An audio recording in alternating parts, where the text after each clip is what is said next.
Hello students, I am Dr. Shrikant Bavse, Assistant Professor at Department of Advanced Management Studies, GS College of Commerce, Wardha. Today, in this video, we are going to study the international portfolio diversification. Now, when we are talking about the international portfolio diversification, we must first discuss regarding the policy which is adopted by India in 1991 and 1992, that is liberalization, privatization and globalization. In this, the third term is of globalization, which completely changed the face of Indian corporate world. The foreign investors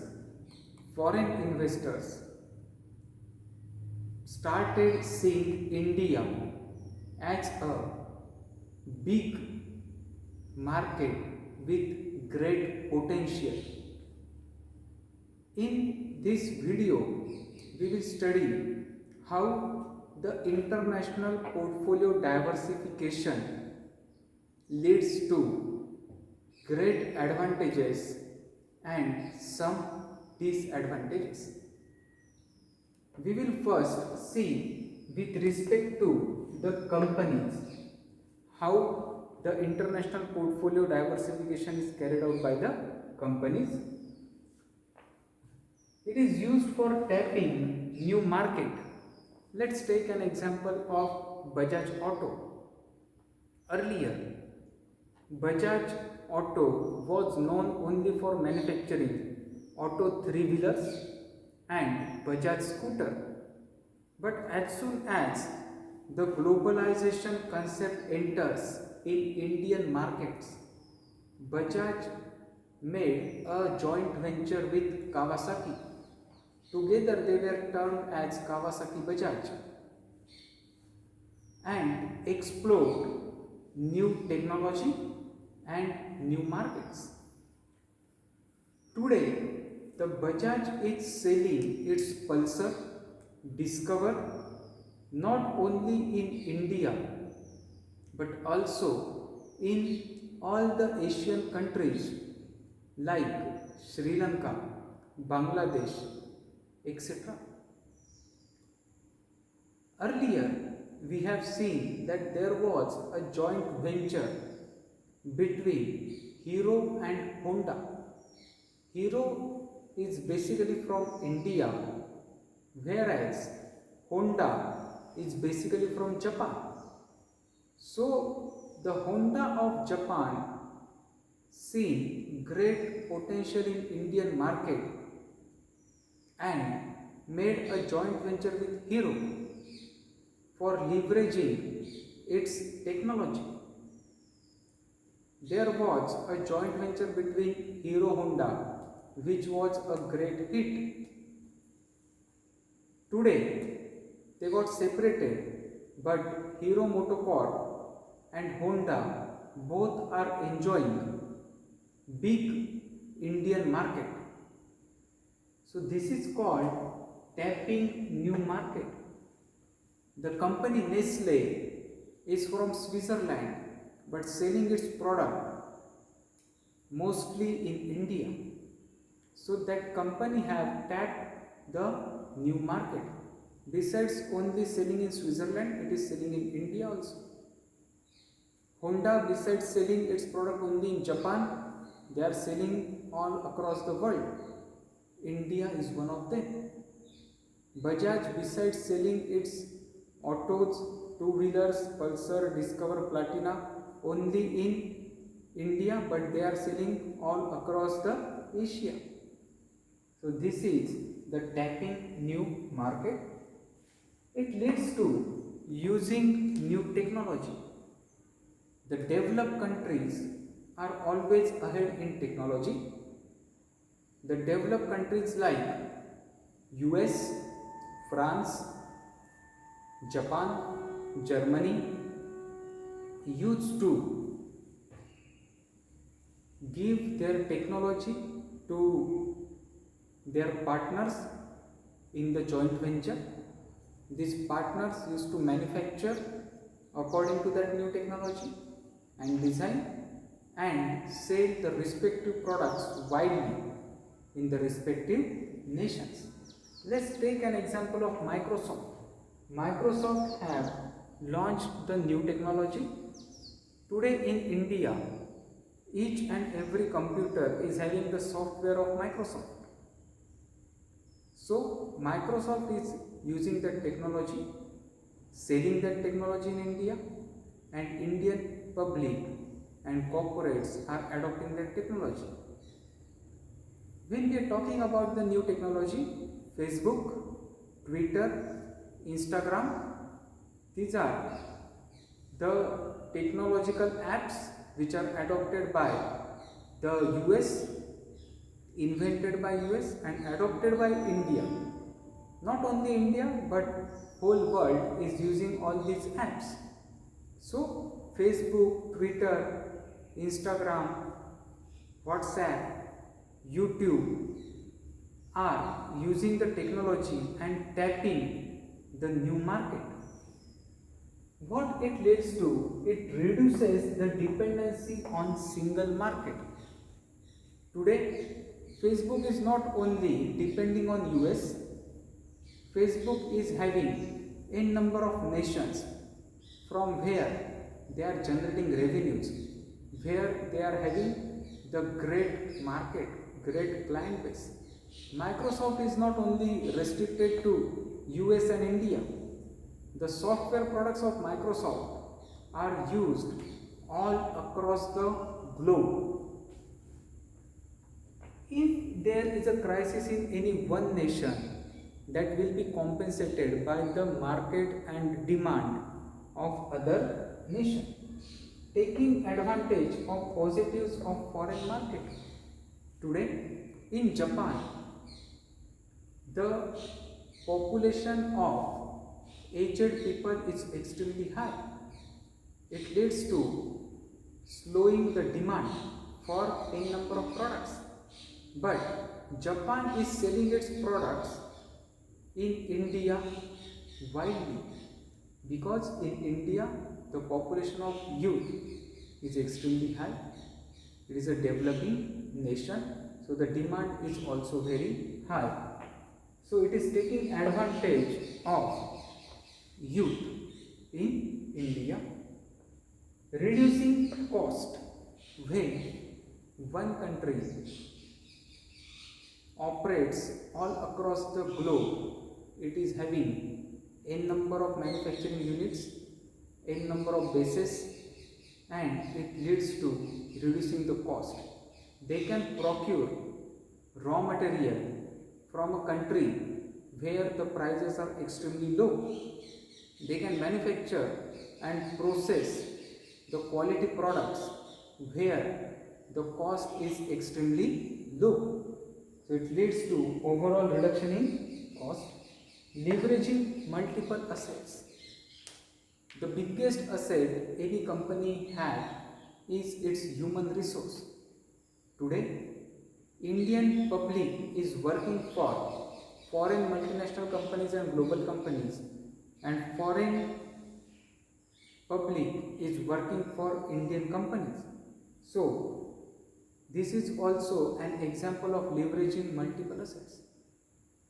The countries can use the money, funds, they can borrow the funds from foreign, they can use the funds of foreign countries by borrowing through foreign banks.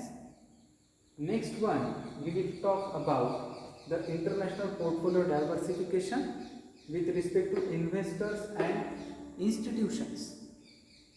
It reduces the exposure to one currency portfolio and one country portfolio. Imagine that your whole business is depending only on India. If there is a crisis in India, If there is a war between India and any other country, at that time your portfolio will get worstly affected. But when you are operating with n number of countries, at that time it reduces your exposure to one country portfolio. Decrease geopolitical risk. When you are operating only in single country, only in one country, you are exposed to geopolitical risk. If that country went into war, if there is a natural calamity like tsunami, earthquake, at that time your overall portfolio will get very worstly affected. But when you are having the stocks of different countries, at that time your portfolio will be balanced. Even if one or two stocks goes down, the remaining stocks will go up. Next, investing in great companies. Suppose you are in India, you know it very well that the stock of Apple Incorporation in US is is performing very well, and the stock of Tesla, Microsoft, Coca-Cola, Facebook, then Twitter, YouTube are performing extremely well. You are expecting that this company will maintain their monopoly in the market, and you are very much bullish on these stocks, and you want to invest in such a great companies. Through the concept of international portfolio diversification, you can invest your money in such great companies like Amazon, Apple, Tesla, Facebook, etc. and you can multiply your wealth. Your risk will not be only limited to Indian stock market. If Indian stock market goes down, at that time also the US stock market will give you good decent returns. You get benefit of investing into the great companies. Then investing in developing markets. Today the markets of developed countries are saturated, and you cannot expect that the developed markets will give you windfall returns. But developing markets can give you huge return.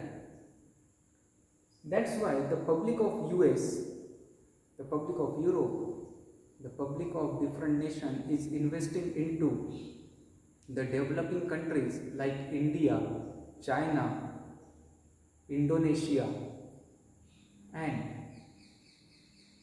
the countries like Malaysia, Thailand, Brazil. So, when you are investing into the developing markets, your portfolio will be having a cushion. It also gets benefit from blending domestic and foreign portfolio. When you will blend your domestic and foreign portfolio, at that time your risk will get quite balanced. Next one is the investment through ETFs, that is exchange traded fund. You can directly invest into the exchange traded fund. These funds will invest into a basket of securities of foreign country which will be blue chip, and you can get benefit of international portfolio.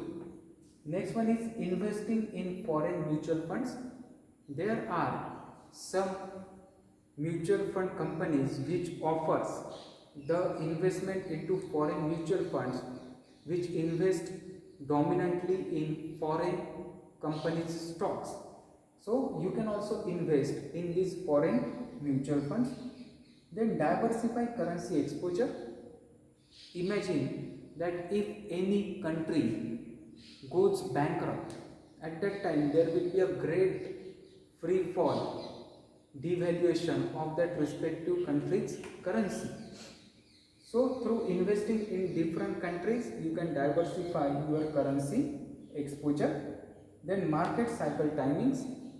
In certain markets you will find saturation. When there is a boom in one market of any country, there will be recession in another market country. This may happen. So by investing into the different markets, you can get the benefit of market cycle dynamics. There are also few drawbacks and disadvantages of international portfolio diversification. First one is the political risk. When you are investing in any foreign country, you may not know that how the political things are developing in that particular country.